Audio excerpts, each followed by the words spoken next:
My understanding with trends that apply to Instagram specifically, often when people are like reposting things on their stories, their intentions are often good and come from a good place of like, hey, this is a thing, you should see this and maybe get involved. I just started following pages that are like, we like support the LGBTQI plus community and we show you all this adorable stuff. And it's like, oh my god, yes, please. When I did actually participate in trends and things, it's been to just spread awareness for different things so that people can find information and be like more understanding. Yeah, I get my daily news from Instagram because it just tells me all the things. People just jump on that stuff like immediately. So Instagram's usually for like my memes and stuff like that, and then when it's like Anastasia Palaszczuk posted this about COVID and stuff like that. I've got people making fun of that. So that's how I get on Instagram. I've got people saying Anastasia Palaszczuk did this. What did he say? There really are some social trends that hold great importance to be posted and spread as much as possible, because a lot of that was spawned from social media and people sharing and working together through something. Advice-wise, if it's something that you actually are interested in and care about and think is worth spreading, don't be afraid to get involved.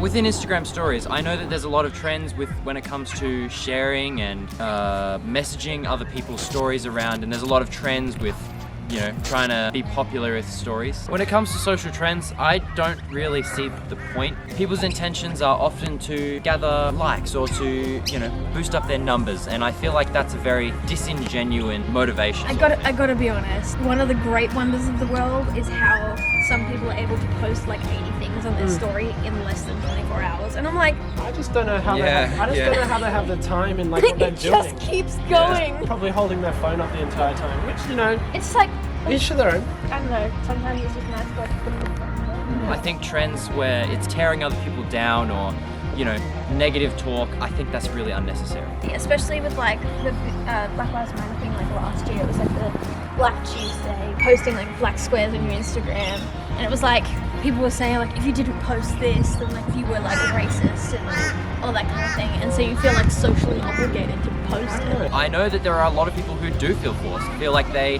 have no other option but to comply with the trend in order to boost their numbers up or to have some sort of self-satisfaction. The vast majority of social media trends are just a waste of time. You should do whatever makes you happy, and if something isn't making you happy, don't do it. It's not worth your time if it's not going to bring you satisfaction, and it's not going to bring you, you know, a general sense of belonging. A general sense of belonging. Sense of belonging. Belong.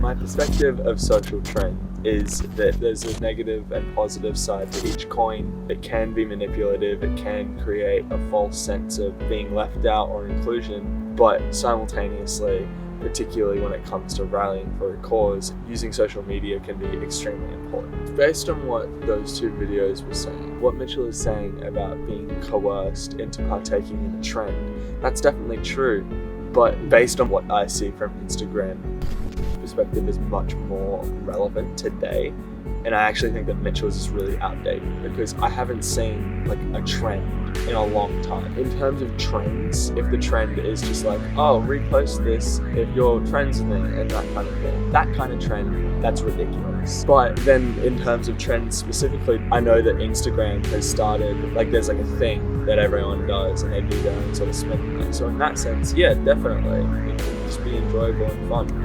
It's important not to feel as if you have to post all these things. I think that it's a great way to put out what your views are. I think it's important to distinguish between this and what I said earlier. When it comes to just like whether or not you individually should post it if you care about it. Do whatever you want as long as like what you're doing is based on your own choice and not based on like something else that you saw. Final message.